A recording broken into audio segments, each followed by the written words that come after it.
জয়গুরু। শ্রীস্তা একবার আলোচনা প্রসঙ্গে শ্রী শ্রী ঠাকুরকে এক প্রশ্ন করেছিলেন, অর্থ ও পরমার্থের সমন্বয় বলতে কি বুঝবো?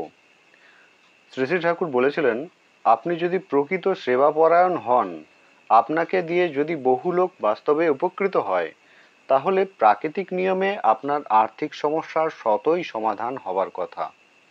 কারণ অর্থ আসে সেবা ও প্রয়োজন পূরণের ভেতর দিয়ে।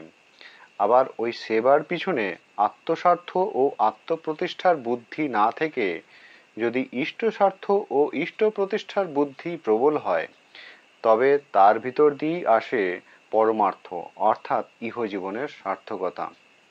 প্রবৃত্তি পরামৃষ্ট স্বার্থপর সংকীর্ণ জীবন ইষ্ট সার্থকতায় ভূমায়িত পরিব্যাপ্তি লাভ করে, জীবন সফল হয়ে যায়, আর সেই তো পরমার্থ। জয়গুরু। আলোচনা প্রসঙ্গে পঞ্চম খণ্ড, পৃষ্ঠা ৭৪।